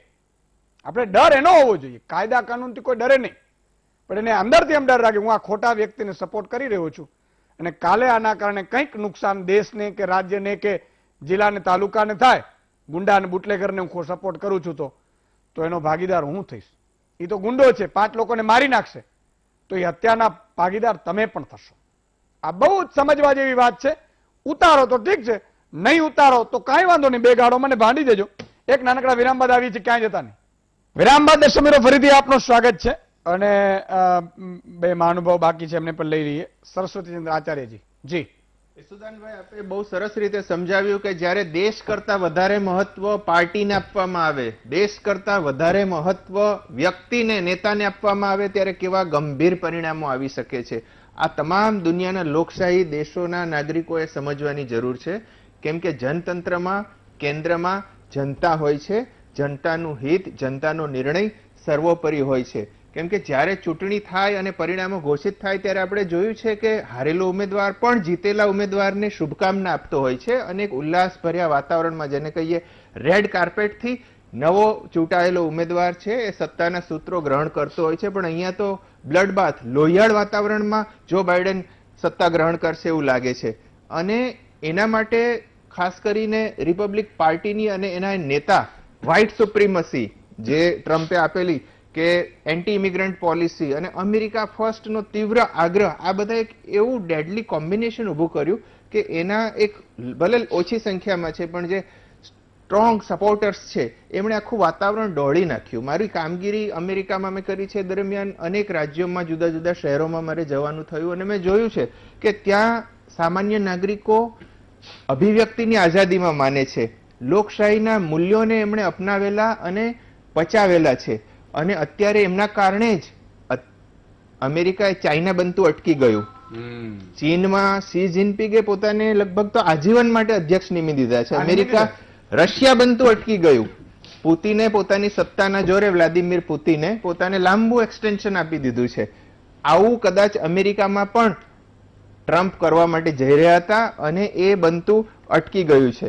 આવું બનવાનું એક કારણ એ પણ છે કે ત્યાં દરેક નાગરિકોને પાછો સ્વરક્ષણનો અધિકાર છે, બધા પાસે હથિયાર છે, દરેક વ્યક્તિ પોતાની મનપસંદગીનું 1, 2 કે વધારે હથિયાર ધારણ કરી શકે છે. એટલે જ્યારે ઉગ્ર એકબીજા સાથે સંઘર્ષ થાય અને ફાયરિંગ થાય તો સ્વાભાવિક છે કે એ ગંભીર પરિણામો લાવી શકે.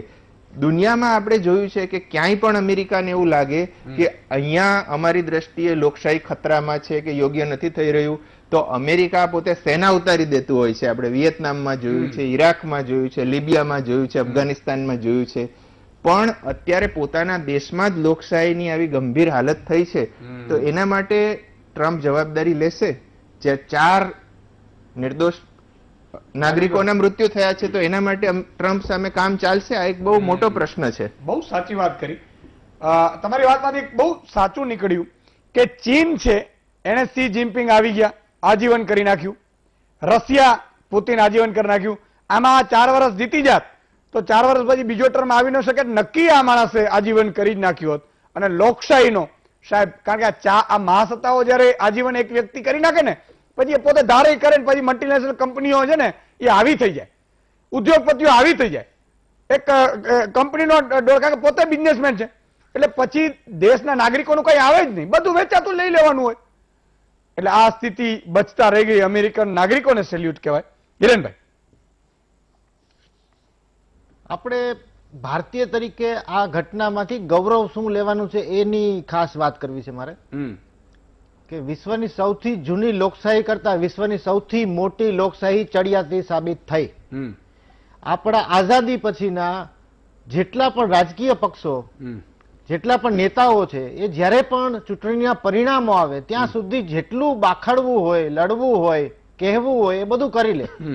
પણ જ્યારે પરિણામ આવે અને હારી જાય તો આજ સુધીમાં ઇતિહાસમાં, ભારતની આઝાદીના ઇતિહાસમાં અત્યાર સુધીમાં ક્યારેય કોઈ નેતાએ આ પ્રકારે વર્તન નથી કર્યું અને માત્ર એક જ શબ્દ કહ્યો છે કે જનતાનો ચુકાદો શિરોમાન્ય છે. આ જે શિરોમાન્ય છે શબ્દ છે ને, એના માટે આપણે ભારતના બધા જ રાજનેતાઓને આજે સલામ કરવી પડે.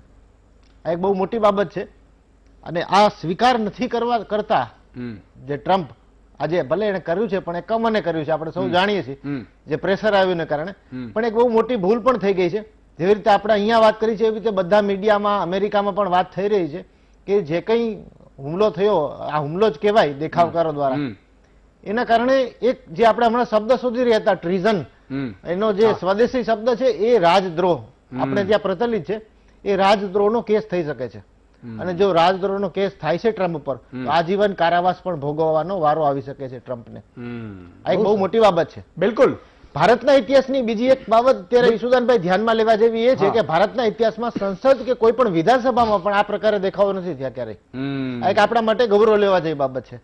માત્ર 2 બનાવોને બાદ કરીએ તો સત્તા માટે જો કોઈ મહેનત થઈ હોય તો એક અલ્હાબાદ હાઈકોર્ટનો ચુકાદો આવ્યો હતો અને ઇન્દિરા ગાંધીએ જે તે સમયે બંધારણમાં એક ફેરફાર કરેલો, અને એ સિવાય કટોકટી, આ 2 ને છોડીને ક્યારેય કોઈ દિવસ સત્તા ટકાવી રાખવા માટે બાંધછોડ કરવાની કે કોઈ આ પ્રકારના ઉગ્ર દેખાવો કરવાની કે ક્યારે પણ સત્તા જતી રહે પછી પણ બિલકુલ આ પ્રકારે કરવાની હિંમત નથી કરી કોઈએ. બહુ સાચી વાત કરી. એક ઇન્દિરા ગાંધી વખતે એમરજન્સીની વાત આવી હતી. તમે વિચાર કરો, મુશરફ એ સેનાના વડા હતા અને એને પોતાની સરકાર ઉથલાવી એની, અને એ સેનાના શાસન મૂક્યું હતું. પાકિસ્તાનની હાલત શું છે? બહુ બધા લોકો છે ને એ કોઈ એક વ્યક્તિમાં માનતા થાય ને ત્યારે બધી વસ્તુ પોસિબલ થાય. બહુ સમજવાની જરૂર છે. એટલા માટે હંમેશા હું વારંવાર કહું છું કે દેશ સર્વોપરી હોવું જોઈએ, વ્યક્તિ નહીં.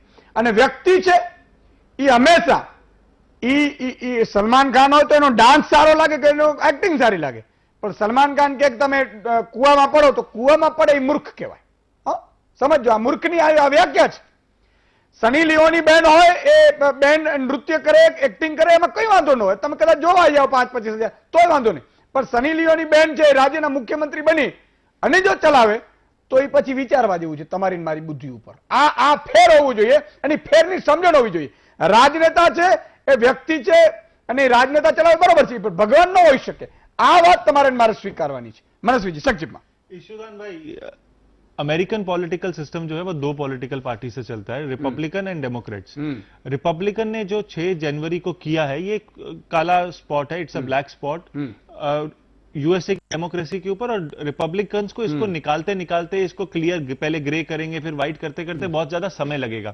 पर इससे ज्यादा जो जिम्मेदारी है वो 20 जनवरी से डेमोक्रेट्स के ऊपर है कि उनको किस तरीके से विपक्ष को संभालना है, किस तरीके से अपने पक्ष को संभालना है, अपने देश को संभालना है, कॉन्स्टिट्यूशन को संभालना है, जस्टिस सिस्टम पे भरोसा देश का वापस आए, वो जरूरी. और विश्व का देखिए, विश्व की इकोनॉमी, विश्व की आईटी, विश्व के स्टार्टअप्स, विश्व की उद्योग जगत या विश्व के जो लीडिंग कंट्री है वो यूएसए है. उसको किस तरीके से संभालना है वो भी उनके ऊपर है. क्या उनको वर्ल्ड लीडर रहना है कि नहीं रहना, ये भी अब जिम्मेदारी उनके डेमोक्रेट्स के ऊपर है. क्या वो कर पाएंगे कि नहीं कर पाएंगे.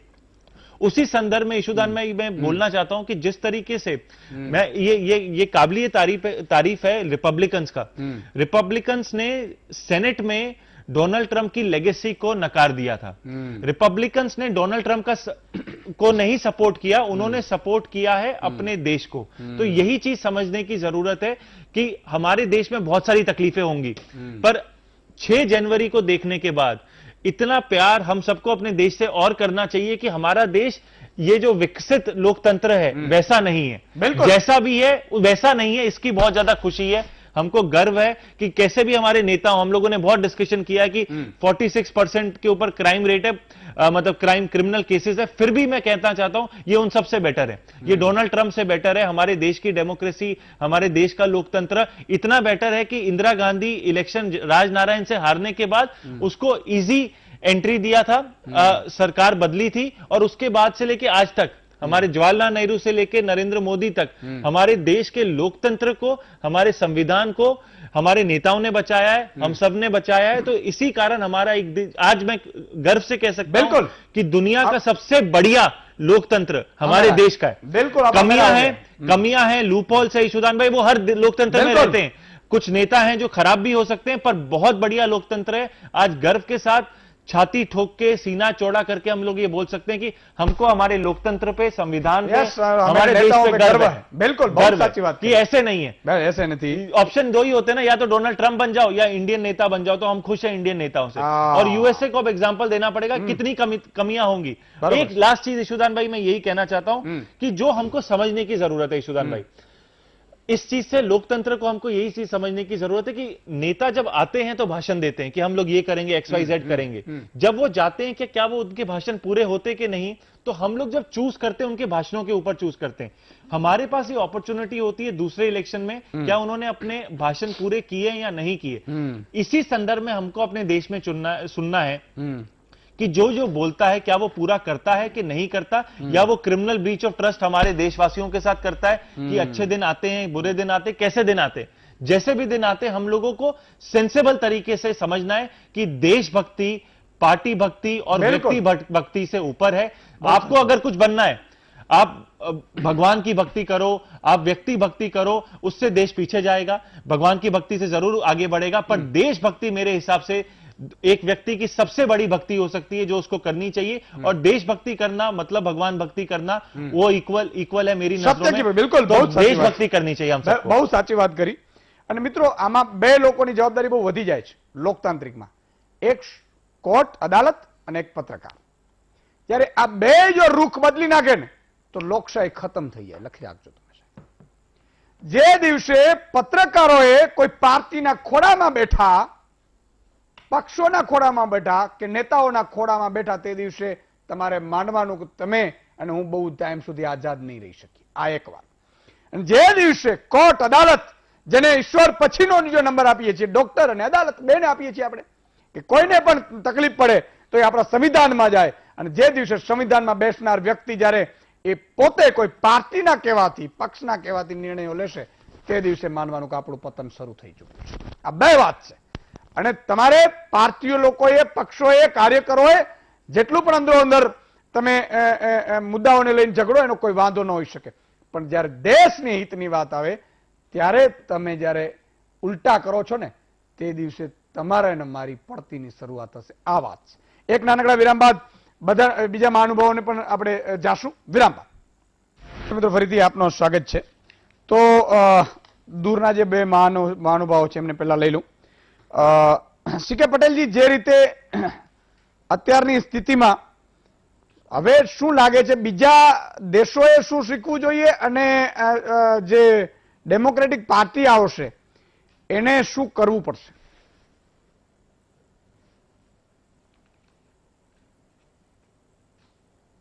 એકચ્યુઅલી ડેમોક્રેટિક પાર્ટી ઉપર જબરજસ્ત મોટી રિસ્પોન્સિબિલિટી આવી જાય છે કે આ જે વાતાવરણ દોહરાયું છે એને કરેક્શન કરવું। પણ એથી વિશેષ આજે આપણે ઇન્ડિયાના જે લો મેકર્સ છે, કે આપણે ઇન્ડિયાના જે સેનેટર્સ, જે લોકસભાના મેમ્બર્સ છે, રાજ્યસભાના મેમ્બર્સ છે, એ બધા માટે એક ખરેખર બહુ એક મોટું ઉદાહરણ આજે આપણે શીખવા જેવું કંઈક છે આમાંથી, કે ત્યાં રિપબ્લિકન પાર્ટી અને ડેમોક્રેટિક પાર્ટી અને બંને પાર્ટી પોતપોતાના વિચારધારા ઉપર છે, પણ છતાં જ્યારે એને લાગે છે કે Trump is doing completely wrong thing, ત્યારે કંઈક ચીલો કાપે છે।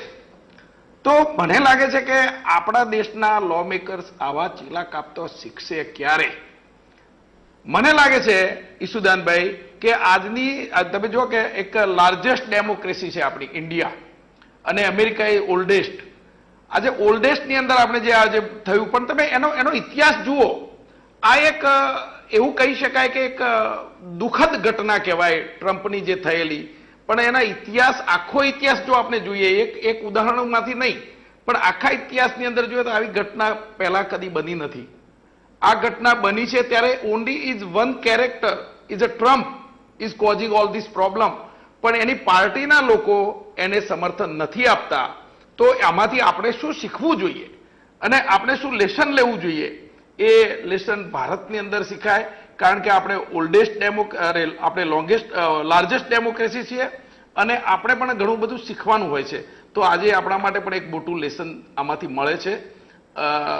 અને બીજી રીતે તમે જુઓ કે હવે જે જવાબદારી આવી છે બાઇડન ઉપર, કે જે પરિસ્થિતિ વિશ્વની અંદર લોકો આજે આ ન્યૂઝના મીડિયાના મારફતે આજે જોઈ રહ્યા છે, અને જે અમેરિકાની અંદરનું તમે જુઓ કે એને મીડિયાને આજે આપણે જેટલા ધન્યવાદ આપીએ એટલા ઓછા પડે સાહેબ। એવું આપણું ભારતનું મીડિયા પણ એ કંઈક શીખે કે આપણે આપણા પત્રકારત્વની અંદર પત્રકારત્વ, તમને ખરેખર મારા ધન્યવાદ આપવા છે સુદાનભાઈ। Thank you. તમે જે કામ કરી રહ્યા છો ખરેખર તમને સો સલામ કરું છું, પણ આ રીતે પત્રકારત્વની અંદર રહેતા સૌને હું વિશેષ રિક્વેસ્ટ કરું છું કે તમારી જવાબદારી બને છે દેશ માટે એક નાગરિકની કંઈક જવાબદારી હોય છે અને જવાબદારી અદા કરવી પડે છે આપણા હૃદયના ભાવથી. એટલે આપણે કોઈના ચમચા નહીં બની જવાનું અને આપણે જે સાચી હકીકત છે પત્રકારત્વમાં રહેતા પત્રકાર મિત્રો તમે જુઓ, મને એક અત્યારે તમને વાત કરું ત્યારે મને પેલા કાલચક્ર યાદ આવી જાય કે પેલા હવાલા કૌભાંડની અંદર કોઈ પણ પાર્ટી જોયા વગર બધાને એક લાઈન ઉપર લાવ્યા હતા અને બધાને ઘણી જે બંને પાર્ટીના લોકોને સજાઓ પણ થઈ હતી.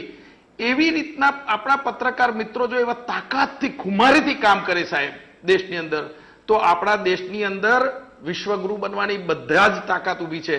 ફક્ત આપણે લોકો બધા સાથે મળી એક તાકાતથી દેશને બનાવવા લાગી પડીએ. ખોટાને ખોટું કહેતો શીખી જઈએ, સાચાને સાચું કહેતા શીખી જઈએ. અને આજના આ ઉદાહરણ જે આખું અમેરિકાની અંદર જે આખો એપિસોડ જે થયો અને જે ટ્રમ્પે જે કામ કર્યું અને એના પાર્ટીના વ્યક્તિઓએ જે રીતે એમાં એમની ફરજ બજાવી, મીડિયાએ જે ફરજ બજાવી, એમાંથી આપણા દેશને ઘણું શીખવાનું છે. અને જો આમાંથી આપણે જો શીખી લઈશું તો આપણા દેશને ખૂબ તાકાતવાળો બનાવી શકીશું. વાહ, એ મારે કહેવું છે. બિલકુલ, બહુ મોટી વાત કરી. એટલે મેં શરૂઆતમાં જ કીધું પટેલ સાહેબ કે જજ એટલે કે અદાલત અને મીડિયાની જવાબદારી આવામાં બહુ લોકશાહીમાં બહુ વધી જાય છે. એટલે ખૂબ સુંદર તમે પણ વાત કરી અને આશા એવી જ રાખીશું. આમાં આપણે તકલીફ એ છે કે દરેક વ્યક્તિઓ મીડિયા ઘરાનામાં હંમેશા જર્નલિઝમને મહત્વ આપવું જોઈએ, ઉદ્યોગપતિને નહીં. પણ આપણે ઊંધું થવા માંડ્યું છે અને જ્યાં પણ સાહેબ વેપાર થાય ત્યાં 2-5% તમને હંમેશા દાગવાળા દેખાશે. એટલે આ સરકારોએ પણ નિયમો બનાવવા પડશે કે આવી એફડીઆઈઓ અથવા તો આ બધું છે એ મીડિયામાં કોઈ કંપનીઓ ન લાવી શકે. કારણ કે કંપની લાવશે, ઉદ્યોગપતિ લાવશે તો સ્વાભાવિક છે કે આજે હું જ્યાં કામ કરતો હોઈશ અને મારો માલિક હશે એ 50 ચેનલ ચલાવતો હશે તો મારો તો માલિક કહેશે એમ કરીશ અને માલિકને જે મેન નેતાવાળો હશે એ કહેશે.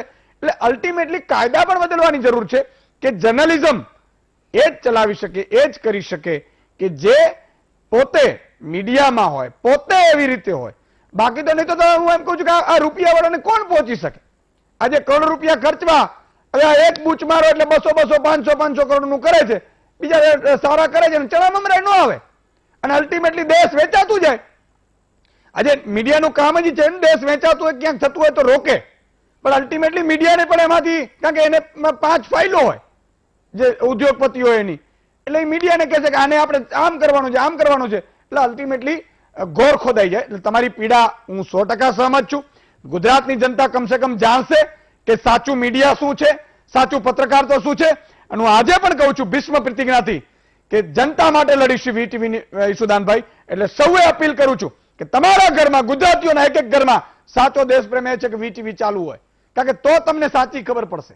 એટલે બહુ સમજવાની છે, તમે જાણી લેજો એટલે તમને ખબર પણ પડી જશે. સુધીરભાઈ, તમારી પાસે આવવા માંગુ છું. આમાં ખરેખર જો બાઇડને, કારણ કે ટ્રમ્પે ઉશ્કેર્યા હતા એની સ્પીચમાં છે, ટ્રમ્પની ઉપર કઈ એફઆઈઆર કે કઈ થાય કે ન થાય, કરશે કે નહીં ખબર નથી, પણ શું થઈ શકે? આ તો દેશદ્રોહ કહેવાય. ટ્રમ્પની સામે ઇમ્પીચમેન્ટ પ્રોસિડિંગ્સ તો શરૂ થશે જ. અને આજે ધાંધલ ધમાલ કરી છે, જે મૃત્યુ પામેલા લોકો છે એ બદલ પણ કાર્યવાહી થશે જ. પણ સૌથી વધુ અગત્યની વાત એ છે કે 31મી ડિસેમ્બરે જ્યારે ટ્રમ્પે એને જે પ્રતિબંધો લાદેલા હતા એ 30મી માર્ચ સુધી લંબાવ્યા.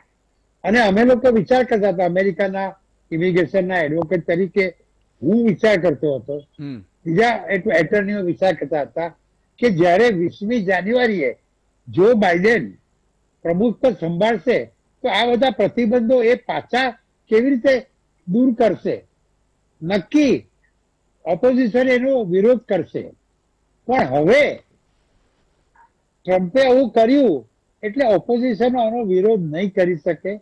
અને ટ્રમ્પે જે પ્રતિબંધો લાદ્યા છે એ જો બાઇડન સહેલાઈથી દૂર કરી શકશે.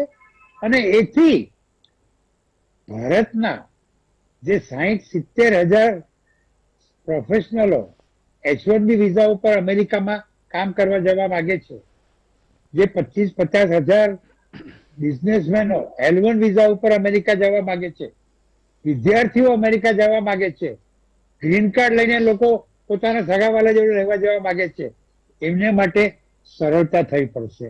એટલે મારા હિસાબે ટ્રમ્પે આ જે કર્યું એ આપણા ફાયદા માટે છે. બહુ સાચી વાત કરી સુધીરભાઈએ. પણ આ જે ખોટો દેશપ્રેમ છે ને એ ક્યાંક દેશને ડૂબાડી દે, એટલે એ વાત આપણે જગદીશભાઈ. હાજી ઈશુદાનભાઈ, 2-3 પોઈન્ટ પહેલા કહી દઉં. બિલકુલ. કે એક તો commander and chief Donald Trump, જે બધો એની પાસે પાવર છે, એણે આ રીતે પોતાની જાતને કર્યું. આપણે ટ્રમ્પ વિશે ઘણી બધી વાતો કરી. એમની દીકરી ઇવાંકા, જે એમના સલાહકાર છે અને ખૂબ જ ઇન્ટેલિજન્ટ કહેવાય છે, એણે એમ કહ્યું છે કે આ જે લોકોએ પોઝિશન, આ લોકોએ વિદ્રોહ કર્યો, એટેક, એ બધા દેશભક્ત હતા. દેશભક્ત હતા. આહા, કેટલી શરમજનક વાત છે કે લોકો એક પોતાનું જે સેનેટ લોકતંત્રનું મંદિર કહેવાય એની અંદર ઘૂસી ગયા. ત્યાંના કલેક્ટિબલ બધા જે ડિસ્પ્લે કરેલા હતા, આર્ટ બધી, કે દુનિયાના સારામાં સારા આર્ટિસ્ટોએ પોતે ડોનેટ કરેલું, એટલા માટે કે અમેરિકા એક સુપર પાવરના મંદિરમાં અમે અમારું આર્ટ મૂકી, એ આર્ટની ચોરી થાય, એ કેટલી શરમજનક વાત કહેવાય. એટલે એમની દીકરી પણ જે સલાહકાર કહેવાય એ પણ આવા રસ્તે જાય છે.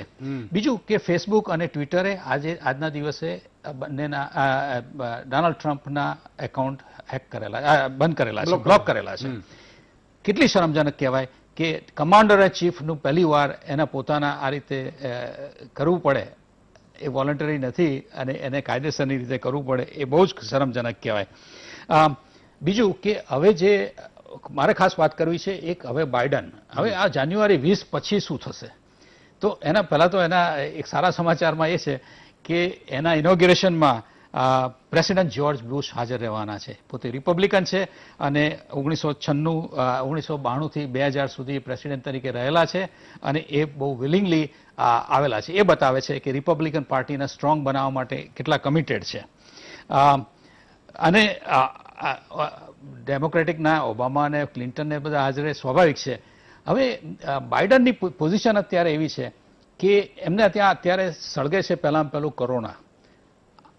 ગઈકાલે જાન્યુઆરી 6 થી, કે એ બહુ મોટું સેલિબ્રેશન દિવસ કહેવાય કે officially is announce as a president of United states, I mean on 20th. તો ત્યાં આગળ 4100 લોકો ગુજરી ગયા છે કોરોનાથી, સૌથી વધારે રેકોર્ડ. એટલે બાઇડન માટે આ મોટો ઇસ્યુ એ છે કે હાઉ ટુ કંટ્રોલ કોરોના.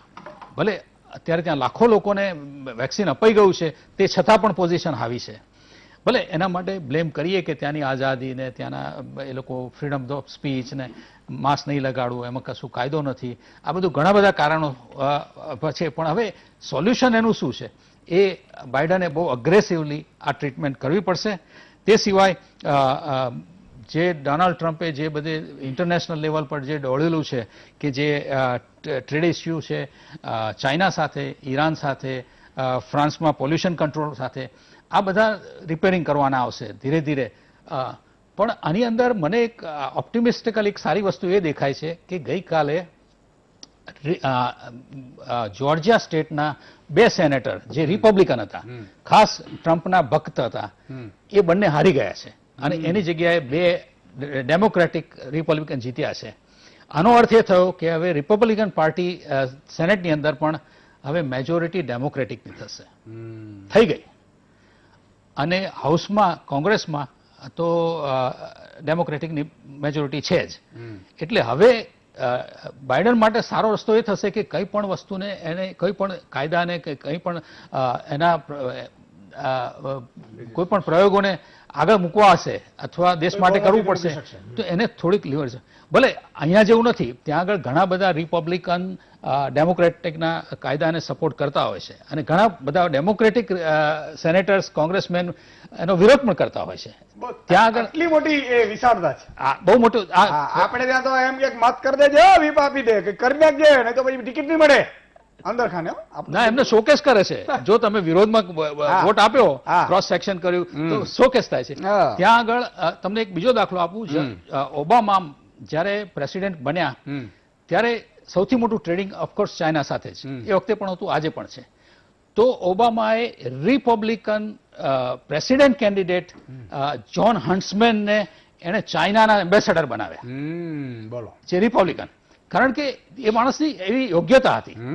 એટલે ત્યાંના અમેરિકાના, હું અમેરિકન છું માટે થઈને નહીં, પણ ત્યાંના વિઝન એટલું છે કે ત્યાં લો મેકર્સ હોય કે સેનેટ કમિટી હોય, બિલકુલ. એ લોકો હંમેશા એ જુએ કે કોને લાયક છે. પણ સેનેટર એ જુએ કે મારી કોન્સ્ટિટ્યુશનમાં આ કાયદો થશે, ફાયદો થશે કે નહીં.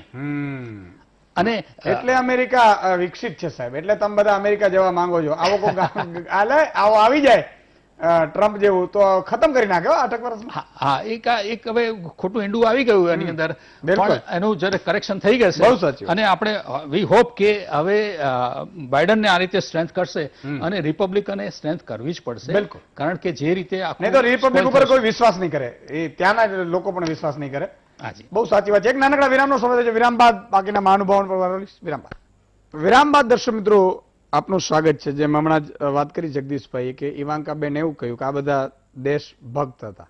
દેશભક્ત અને દેશ વિરોધી આ બેની વ્યાખ્યા સમજતા દુનિયા થઈ જાય ને તો બેડો પાર થઈ જાય. એક ભાઈને એવું કહ્યું કે મારે દુનિયામાં બદલાવ લાવવું છે. એટલે પેલા ભાઈ કે દુનિયામાં આપણે આવ્યા છીએ, આપણામાં દુનિયા નથી આવી. જેમ દુનિયા કરતી હોય ને એમ કરવાનું હોય ભાઈ, આપણે કરીએ એમ દુનિયા ન કરે. એટલે આ બધી વાત છે. જી સરસ્વતી ચંદ્રજી, ખરેખર દેશભક્ત તો અમેરિકાની ન્યાય પ્રણાલી અને ગવર્મેન્ટ એજન્સીઝ છે. Pentagon, army, navy, air force, FBI, CIA તમામ લો એન્ફોર્સિંગ એજન્સીઝ છે કે જે અત્યારે તટસ્થ અને નિષ્પક્ષ રહીને પોતાની કામગીરી કરી રહી છે. Commander in chief president Donald Trump ના આદેશ હોય કે ના હોય એની કોઈ ફિયર કે ફેવર નથી કરી રહી. એડવોકેટ સુધીરભાઈ સાચું કહ્યું, એમ ટ્રમ્પે ફિયર, ભયનું રાજકારણ ફેલાવવાનો પ્રયત્ન કર્યો પણ એ ચાલ્યું નહીં અને એના માટે આ લોકતાંત્રિક મૂલ્યો અને પદ્ધતિ જ જવાબદાર છે. શ્રી CK પટેલ તો ભારત અને અમેરિકાના રાજકારણના જાણકાર છે. મારે સવારથી ઘણા મિત્રો સાથે વાત થઈ રહી છે. અમેરિકાના બધા સ્તબ્ધ છે. આવું દ્રશ્ય ક્યારેય કલ્પ્યું ના હોય એવી રીતનું છે. એમ કે આપણે ભારત અને અમેરિકાની લોકશાહીની સરખામણી થતી રહેતી હોય છે. આપણો મુદ્રાલેખ છે સત્યમેવ જયતે, એવી રીતે અમેરિકાના કરન્સી પર લખેલું હોય છે ઇન ગોડ વી ટ્રસ્ટ.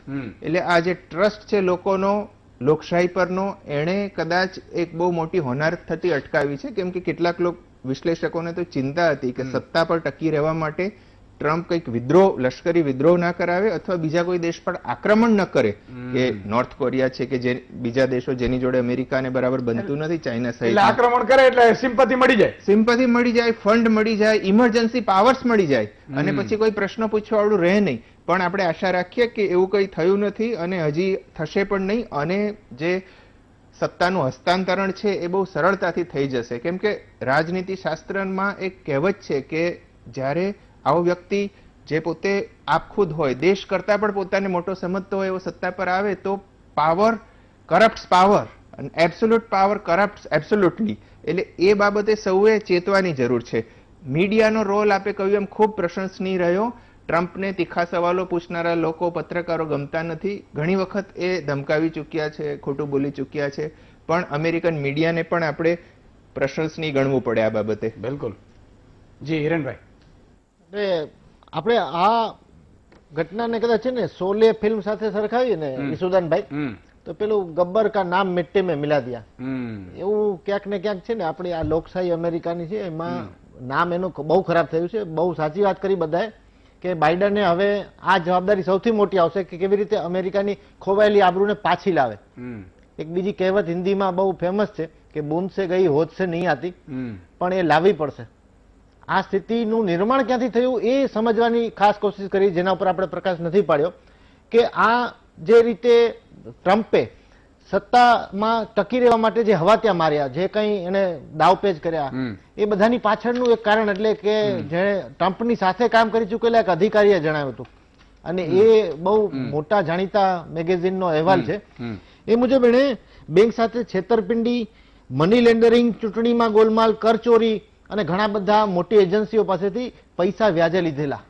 અને આ બધું એને જો એ સત્તામાં નથી રહેતા તો સ્વાભાવિક રીતે બાઇડનને પણ ખબર હતી ને બાઇડનને પણ એની ઘણી ચૂંટણી સભામાં આ વાત કરેલી છે કે એ પોતે સત્તામાં આવશે તો આ બધા કેસ ઉખેડશે. એટલે સત્તામાં આવે અને કેસ ઉખેડે તો ટ્રમ્પને નીચેથી જમીન સરકી જાય. એ કારણે એ સત્તા નતો છોડી રહ્યા. હવે આ બધી પરિસ્થિતિ વચ્ચે આ નહોતા કરવાના તો એને સમર્થકોને ઉમેરી અને પોતે એક વધારે મોટો અથવા આ બધા ગુનાઓથી પણ મોટો ગુનો આચરી દીધો, રાજદ્રોહનો. અને આ રાજદ્રોહનો ગુનો છે જો સાબિત થશે તો જીવનભર કારાવાસ પણ ભોગવવો પડશે. અને એના મૂર્ખ ભક્તોને પણ એને દાગ લગાડ્યું, દાગ લગાડી દીધો. ડોનાલ્ડ ટ્રમ્પમાંથી ડોનાલ્ડ ડક ક્યારે બની જશે નક્કી નથી આવે. બહુ સાચી વાત છે સાહેબ. આવા અંધ મૂર્ખ આપણે ફોલોઅર્સ ન થઈએ, મારી એક વિનંતી છે એટલા માટે કે અમેરિકાના રાજકારણના અને એમાં પણ કઈ રીતે આંટીઘૂંટી હોય, આ બધું શું છે એ બધી ઇન્ફોર્મેશન તમારી સુધી પહોંચાડવાની કોશિશ કરી. મહાનુભાવનો સૌનો ખૂબ ખૂબ આભાર. સી.કે. પટેલ સાહેબ, સુધીરભાઈ, જગદીશભાઈ, સરસ્વતીચંદ્ર આચાર્ય, હિરેનભાઈ કોટક અને મનસ્વીજી થાપર, તમામનો ખૂબ ખૂબ આભાર. આ બધા જોડાયા અને ઇતિથી અત આપણે વિચાર કરો તમે, સોસાયટીમાં, ઘરમાં, ગામડામાં, વાડીએ બેઠા બેઠા આપણે મહામંથનના માધ્યમથી એક જાગૃતિની જ્યોત ચલાવવાનો કોશિશ કરીએ છીએ.